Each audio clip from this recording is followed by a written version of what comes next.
Today is Father's Day.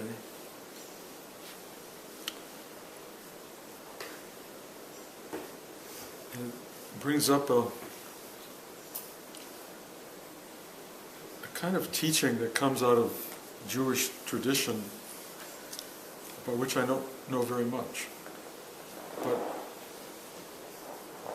one of the statements I've learned is that the obligation of a parent, and I would in some ways assume a father, and perhaps the only obligation of a father, is to teach his child to swim. Period.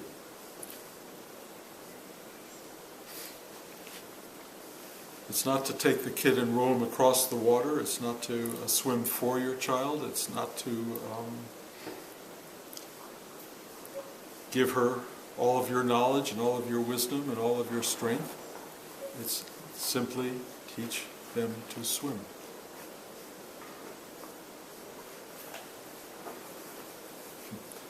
And my dad never taught me to swim. I was terrified of the water. I don't think he was a lot more comfortable in it than I was.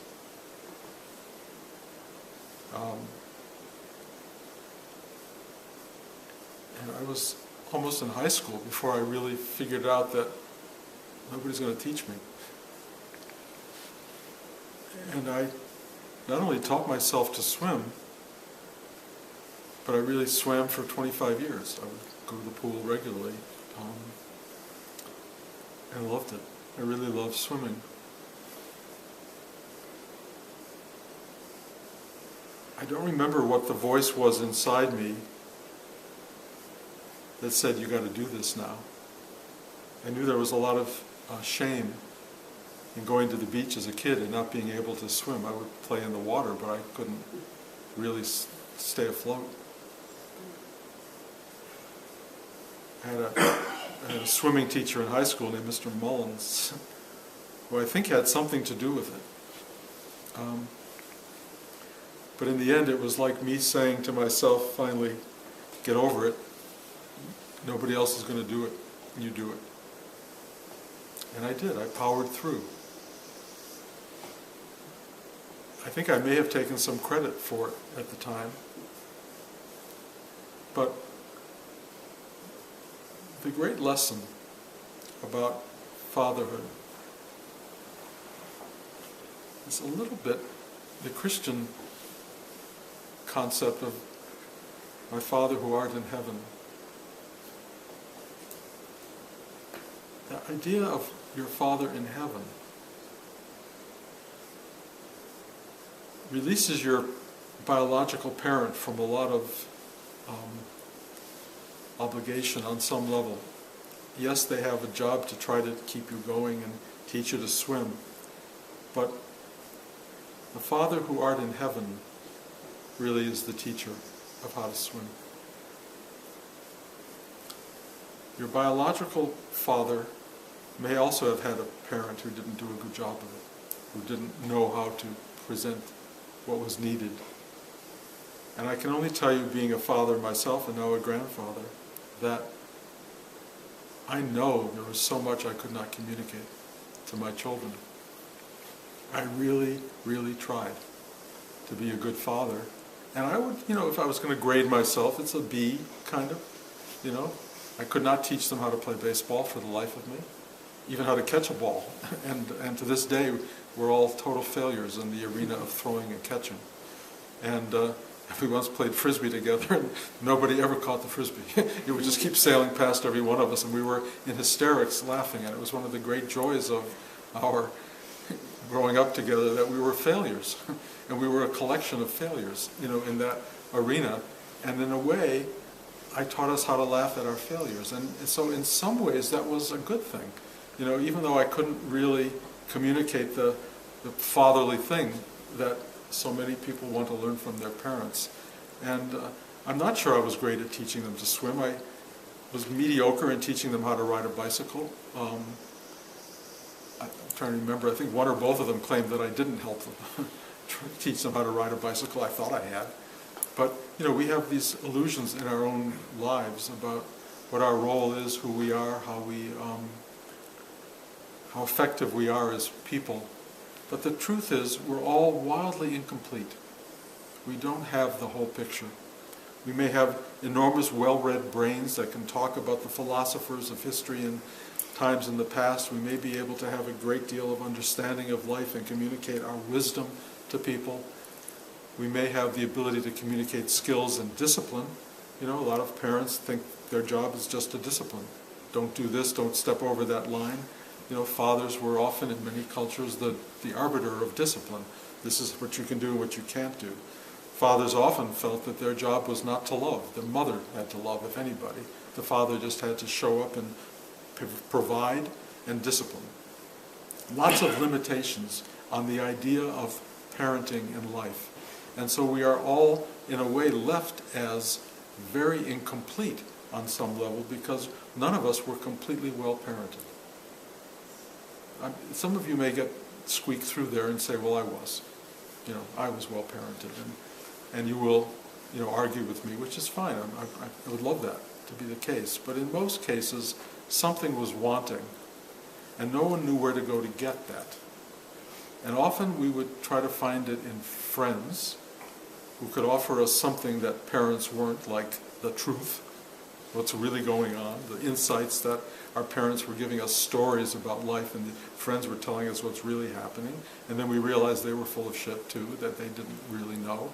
And then we fall in love with someone who we think will give us the completion of our lives that we didn't get growing up, and then we discover even that doesn't really work. I mean, again, there are exceptions, and to all exceptions, I bow my head down and say congratulations. But most of us cannot find completion or instruction or the manual of life from others.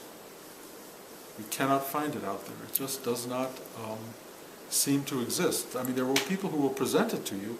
There are holy teachings, the Bhagavad Gita, the Bible, you know, there's great Tibetan writings, there's the Quran.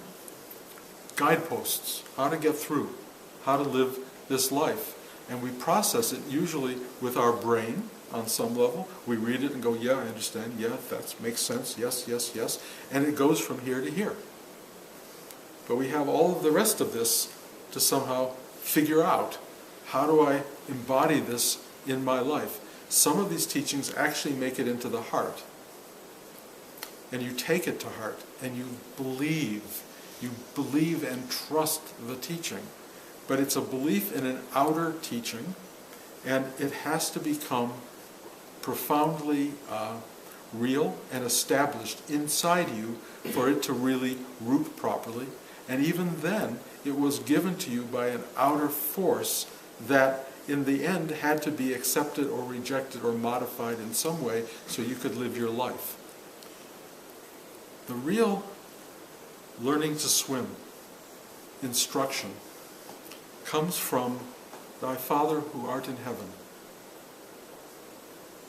That space inside us that instructs us without really speaking very much. It nudges you off the diving board. It pushes you into the job interview. It tells you to go to this college and not that one. It tells you, marry that girl, marry that guy. It has this nudging quality that also pushes you into the water and says, relax. Don't fight this. Float. Be easy with it. There is this guiding factor. I talked about it yesterday as the navigational system that's in every one of us. This fatherly being that truly teaches us how to swim. You're not going to get the teaching from outside. You're going to get pointers, arrows, suggestions, even directives that you may find to be helpful and meaningful. You may find some to be disturbing. You know, you kind of don't want your father to throw you off the diving board. And some fathers do that. That's I'll teach you to swim. Go for it. It's a way. It works, kind of, unless you drown. But you may not forgive him for using that technique. You may just not be peaceful with that. The Father in heaven is gentler, can be gentler. Not necessarily. Sometimes the Father who art in heaven will throw you off the diving board. And you may be angry until the day you realize that had you not been thrown off the diving board, you would have drowned in life. Sometimes we need that kind of push, whatever it is. But the inner voice that I have discovered as the Father within is actually very gentle, and remains very gentle until you show up as being totally resistant.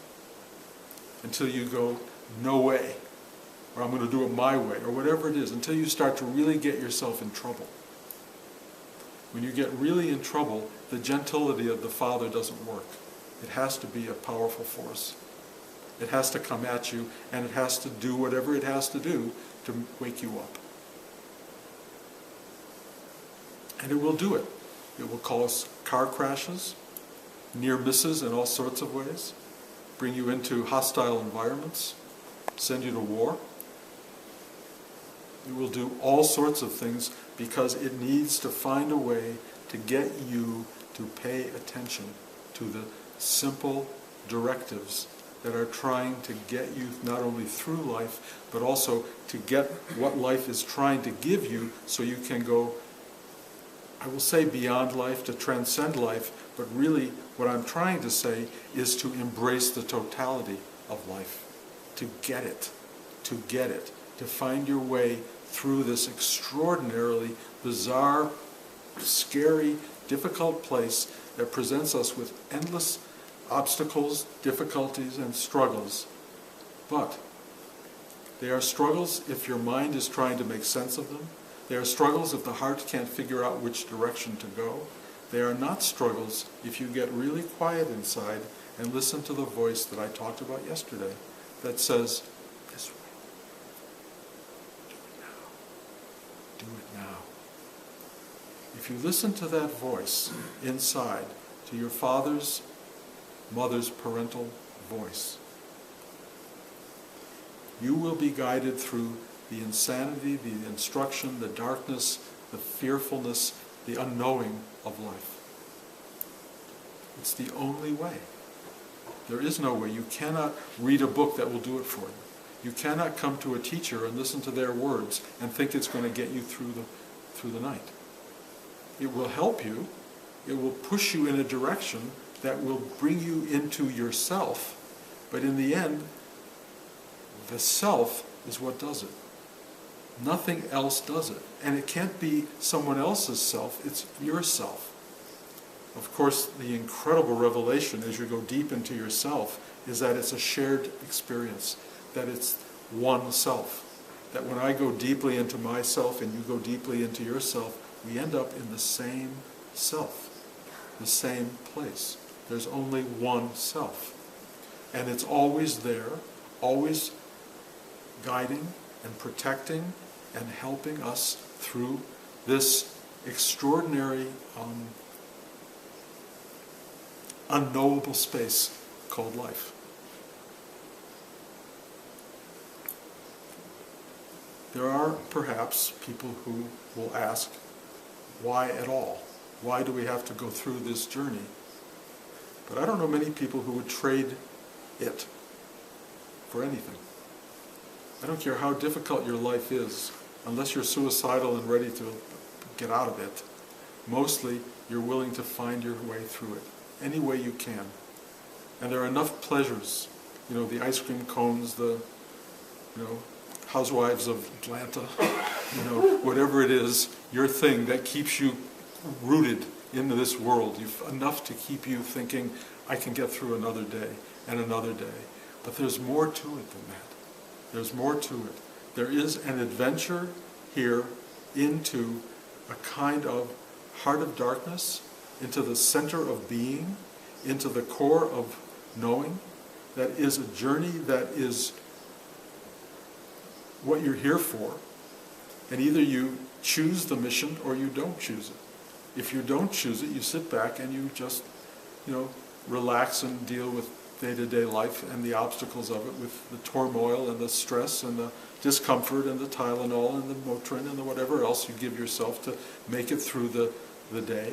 Or you take on this incredible journey with your Father's voice, your parents' voice, guiding you through all of this, because there is something incredible that's coming at you every second, and knowing how to move through it makes you feel wonderful, like wonderful, full of wonder. There is in everyday life something that is, I would only describe as discovery. What happens is that many people begin to become seekers. But the reality of an awakened being is not seeking, because seeking is absurd in the end. It's finding. It's discovering. Minute by minute, hour by hour, it's like, wow. George's granddaughter's first word recently was, wow. And then, ooh. You don't need to know more than that. Done. Figured it out. Wow and ooh is at the source of all of this. And as scary as it may seem, it's only scary because we haven't learned to swim. We haven't heard the Father's instruction. We haven't paid attention. We have given the power of instruction to the outer world, where the real instruction is from inside. And if you haven't found a map to your own inner being, and it's not a difficult map, the only map is sit here. You are there. That's the map. You are there. And you're going, whoa, you are there. This is where you are. Once you discover the map to this thing starts to unfold and dialogue with you. Maybe just not dialogue, it was just monologue. It just instructs you. But again, as I said yesterday and as I said today, it's not verbose. I'm verbose. This thing is like this way. Now, do it. That's all it is. That's all it is. But it's so brilliant. And then this thing happens for those of us who are getting to the end of this journey. You begin to discover, as all of us suspect when we're younger, that everything you've learned, everything you know, everything you bought, everything you strive for, everything you think you earned is taken away. Bit by bit by bit. Your mind. You should watch Blanche and I looking for our phones. The keys, whatever it is, this loss of things, constant loss. Then there's the loss of stature, loss of position, loss of your importance in the world. All goes away. For many people, loss of the home they lived in for all these years, loss of identity on some fundamental level. It goes on and on. More and more and more gets taken away. And you really find yourself adrift in a world in which everything you worked for is no longer yours, no longer available. Meaning, what was it for? Why was I here? What was this about? All goes away. And you're left adrift, except what is still there in all of that? Your Father's voice. There's still this unbelievable guiding principle at work in the midst of the loss of everything. That's an amazing thing. I second that. It's an amazing thing that what happens in life, that what happens to all of us, is that as everything disappears, more is there. When you fall away, what remains is everything.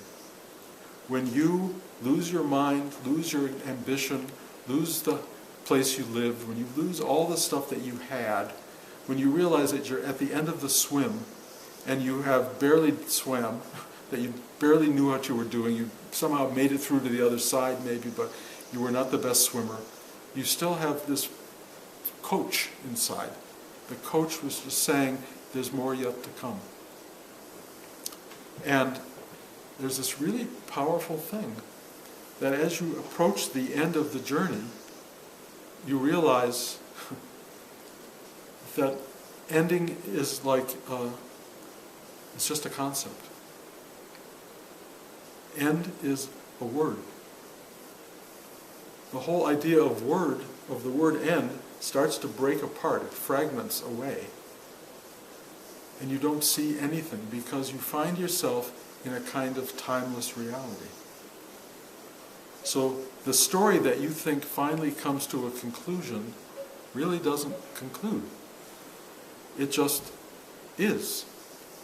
And the isness is centered around this extraordinarily simple, internal, present tense, always present tense, Father's voice of now. This way. This way. And I haven't gone into the death realm exactly, although I think I did on LSD. But I will tell you, my suspicion is that that voice operates in one realm after another realm after another realm. It has been there in my entire life, and I think it is there beyond what we think of as life. That there is a guiding truth, a parental truth, a heavenly, fatherly, motherly voice that embraces us, that connects us to something fundamental, and that in some indescribable way is us. And that we have been there for ourselves from time immemorial, from beginningless, endless existence. We have had this extraordinary directive, loving, affectionate, disciplining, knowing reality, providing us with a path forward. And the path forward is not so much to get to the next thing as it is to find your way to be present in this. How not to try to escape or back away from or avoid, but how to be present with the absolute nature of what is. Scary, beautiful, wow, terrifying, whatever. It allows you to go, thy will be done. It gives you a yes to existence. And that's the gift of the Father that art in heaven. We who suffer the failure of our worldly fathers and mothers and friends and partners, who wish they could have given us everything, who feel betrayed by a world that was not offering all it had promised, simply missed what was happening. There is no blame around. You cannot blame anyone. Because the only blame, if there is one, is that you didn't pay attention to what was, or more importantly, what is. And the minute you pay attention, actually the blame goes away. Because the journey in life is really to find that voice.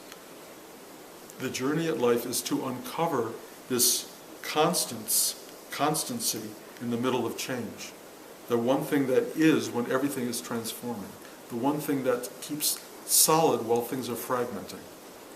The journey is that alone. It's to find you and who you are in the midst of what isn't. And every second is an opportunity to see that in a way you never imagined before, and to go, ooh. That's really what it is. And I can only tell you from my own experience that every day I wake up and I'm sitting there and then I see something that I would never have seen before, and I go, every day. every day, often throughout the whole day. You know, those of you who know that I'm starting to take a lot of pictures, I'm starting to see beauty in frames, things that frame something you would never have looked at as being in a frame. You know, pieces of pottery, shards of stuff, rusting things. I go, oh my God, that's beautiful. Take a picture, I blow it up, and it's beyond beautiful. It's like, what's that? You know, it goes on in delivering pleasure. It's beginning to see what is all the time in front of you. And what this great inner voice gives you is an indication of, look there. Look at that. Watch that. And it is so incredible to have life deliver on that level. It has taught you to see. It has taught you to move. It has taught you to walk. It has taught you to swim. It has taught you how to be a being in a world of illusion and delusion on some level, and an expression of ultimate reality on another. It teaches us how to know, how to function, how to appreciate, how to love, how to be present for others. It teaches us everything, and that teacher is right here now. So, happy Father's Day. Go in there, find this father you've been missing, say thank you, give him a big hug, and express all the gratitude you can, because he has never been absent, she has never been absent, it has never been absent from your life. Any questions?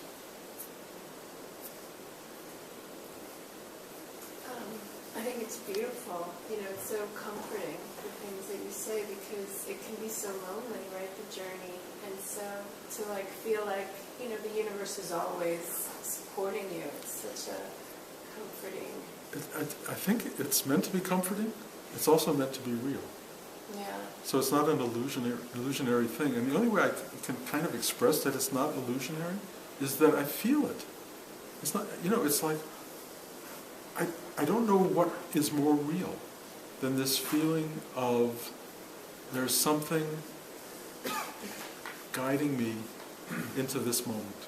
There's something holding my hand in this moment. And it's not a fantasy illusion for me. It is an actual, I can almost feel the grip. You know, it's right here. And it sits with me. And when I teach, and I look at each one of you, and I feel connected to you, this thing is speaking. I feel it assuring. I feel it giving itself. I feel it helping. It's there. It's not a fantasy. It is a promise. And it won't be meaningful to you unless you go find it. But if you find it, you'll say thank you. Which is, I don't even care if you say thank you. But I know you'll feel it. You know? I mean, like I said, when I was in India, my gratitude was like, I'm off the charts. I just laid flat on the floor, and on the grounds in front of these temples, and I just said, thank you. Over and over, I just feel like I kept going, thank you. And I kept thanking the universe, this voice, this guidepost, this thing that gave me a very rich life. I just thanked it for everything. And I couldn't stop. And I named names. I named everybody I knew. I just said, thank you. Because everybody who was in the fabric was like, wow. You know, I mean, all of you, you know, this incredible fabric of being. If you love your life, you're going to love every particle of it. Even if you've had a hard time. Even the people who've been miserable to you. You know, I've got people in my life who've done horrible things to me. I love them. I don't have there's nothing in me that's hating anybody. You know, because I get that they are part of this unknowable configuration that is what I am. So I just say thank you. And all I'm trying to do is communicate that possibility to you. I don't want you to say, oh, it's great Bruce does that. I want you to do it, or be it, or want to do it on your own. I want to teach you to swim, but I can't really teach you to swim. I can only tell you swimming feels great. It feels great. And do you feel like there are like no accidents, like everything sort of unfolds the way it's supposed to? Well, in a way you have to think that. You know, I mean, I'm sure one can imagine that it's not that way, because you go, why why these horrible things happen in life, you know? My answer in a funny way would be, in some random sense, there's a brilliance behind it all. There's something behind it all. I don't know that it's purposeful. I don't know that this is the way it's supposed to be or should be. It's what is. The what is everything. The what is explains it. I know how hard life can be, and I know your particular journey, and I know things have happened that some people would be stopped in their tracks and never recover from. That to me is a loss of the voice inside. It's a saying, I don't trust you, I don't believe you, you've taken away everything I love, you've taken away something that's essential, how can I ever trust you again? And that happens in many, many lives, but it can't be forever, because at some point, when everything else is gone, that thing is still there, and everything is gone, and you'll realize at that moment, somewhere way down the track, that it loved you in spite of everything. And then you will, maybe at the gates of heaven, suddenly say thank you. What I'm trying to encourage is, and you seem to have already figured this out, to be honest, but I'm trying to encourage, you have a whole life in front of you, all of us do. Get to those pearly gates now. Get to that space now. Listen to the voice of the Father in heaven now, and let it direct your life, so that you don't have to walk around in pain, in anger, in hatred, or whatever the things are for the what-isness of life. You finally just go, it's incomprehensible, I cannot understand it, but even though in many ways you are left alone on some nature, in some way, there is a fundamental underlying presence that will not leave, that cannot leave you. And that has a dimensionality of truth that nothing else had. And the great teachings of people like Buddha is that everything is impermanent, everything will be taken. Some things will be taken in a natural course of life, some in the unnatural course. Whatever it is, it is. And we are not here, I don't care how blessed you are or how good you are or how kind you are, nobody's free of the randomness of existence. Nobody. You cannot be free of it. So it's how do you manage to keep swimming when everything else is kind of falling apart. And I've watched people who have managed brilliantly, and I barely know you, but I'm putting you in that category. And I know people, who have awakened almost from tragedy, through tragedy. And I know people who have made it their journey to suffer the rest of their life. Is it wrong? It may be the very thing they need to do. So I'm not going to be judgmental or critical, but I would tell you, based on my knowing you and having witnessed people who've chosen the other path, that witnessing your strength, your capacity, inspires me in a way that I'm not inspired by someone who's closed off and become angry and hostile to life. So, I really bow down to your ability to ride above in consort with the struggle. It's really, really important. Anyone else? Thank you for, at some point in your talk, I saw a vivid picture in color of my father young and smiling, and what my father gave me was How Not to Live, drawn out. And that's a gift. yeah. Yeah. I didn't love my father for many, many years. And I was, somewhere along the way, maybe 15 or so years ago, I said, I can't do this. I cannot go through life not loving my father, And I said, how can I remedy this?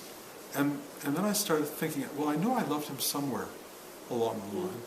And I kept digging back, really digging through memory, and I found a moment where he and I were on a train to Cleveland to visit his brother. And we were passing through Toledo. And there were all of these, I don't know what they were outside, like processing plants, like oil processing or something. And I was looking at it, and he said, "It is so beautiful." He looked out the window with me, looking at this, how beautiful it was, and I felt his amazement at it. And I looked at him like, who is this man? He sees beauty. He's with me. We're together in a little compartment on a train. I loved him so much. I looked up to him. He was wisdom incarnate. And I just said, that's the moment I have to use. And I worked that moment into my system, and I've used it ever since. Because I needed to find a way to get there. Some people, my mother gave me every day a reason to get there. You know, my dad didn't provide that. But I can always go back to that space. I took the responsibility of going back because I had to love him through, we had Blanche and more Blanche than I had to caretake for him in the last years of his life. And he was not easy. Not easy. But this love thing kept happening, and it made it possible to do the right thing. So there's ways to do it. George? I was just reminiscing about Buddhist teachings and your teachings, and realizing that become self-realized or aware. You don't have to really do it on your own. The teaching, you're just a guide to say, go out in that way. Yes, the word you use, the word you... Our own path, but we have to just let go. Yes. But thank you. You're welcome. And I think the word you use, which is in the many teachings, it's really important, is self-realized. Self-realized isn't somebody else gave it to you. Somebody else didn't do it for you. You did it. But we all want somebody to do it for us. Yes, of course. And we become devotees of people. We think we'll do it for us. They'll inspire us into getting there. But then by serving them, we think that will do the work. No, serving someone doesn't do the work. Doing the work does the work.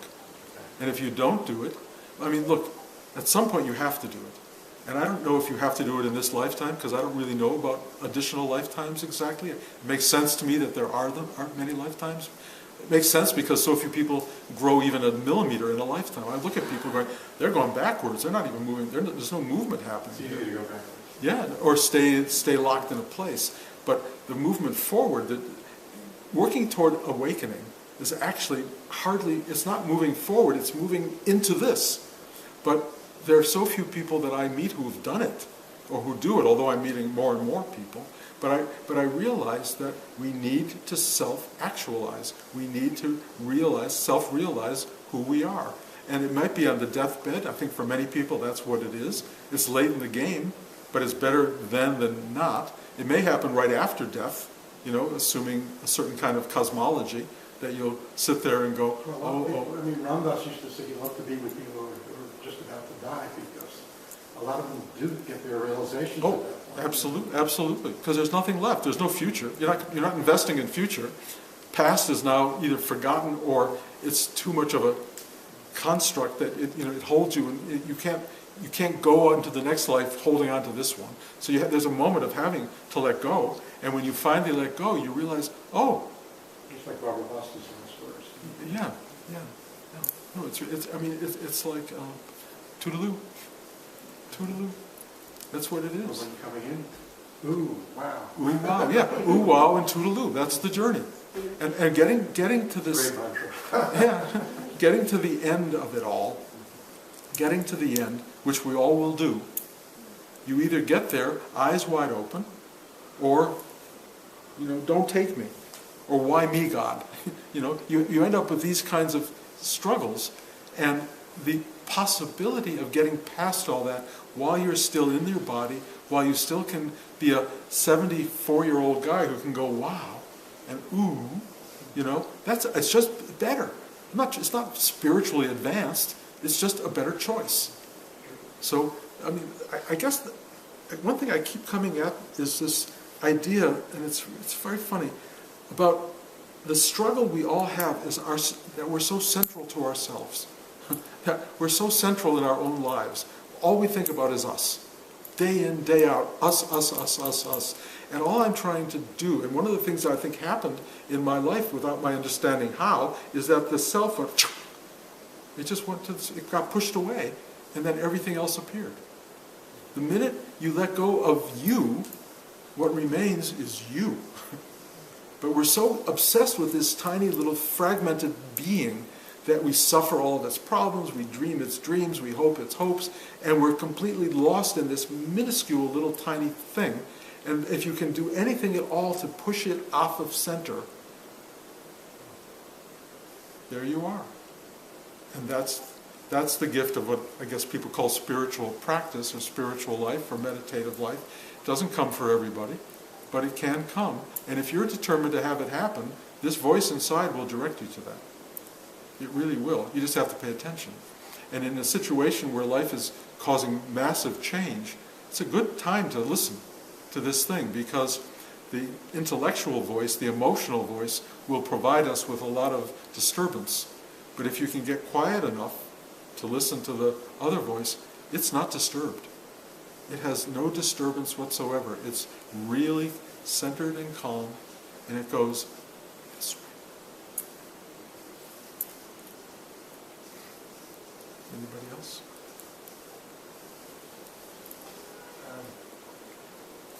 I think thinking about fathers and mothers and gratitude that you should give to them in their lives for bringing you here. There's one thing maybe to remember is that they too are just travelers like we are, and children don't come with direction.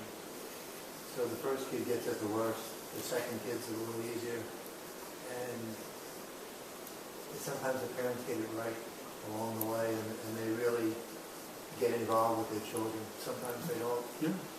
No, look, parenting is imperfect.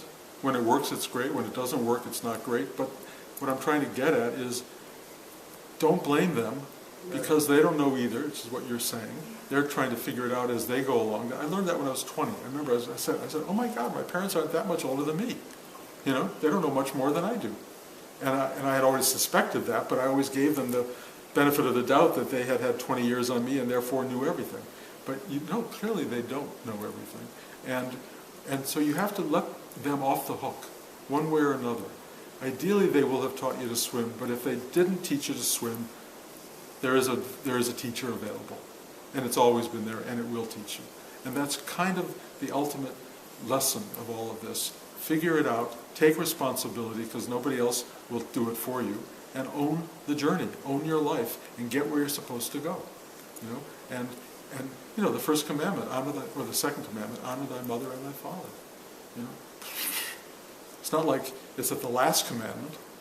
It's not like it's something they kind of forgotten. It's the 11th commandment. It's right there.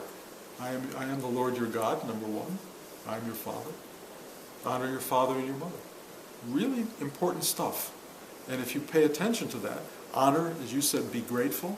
Yes, be grateful. And if you walk around hating them, the one who suffers, and both of them will probably suffer, but you're the one who's going to be walking around in the toxic stew of your hatred. That's not a wise move. You know, I would get out of that. Hatred from one is kind of hatred of oneself. Yeah, yes. Hatred is your problem. Yeah. You know, it affects other people, but it's your problem. So love thy mother and thy father. Love, good word. Care about, compassion for, honoring. It's actually honor your mother and your father. It doesn't say love, but I'll tell you, love is really, love is a good step in the journey.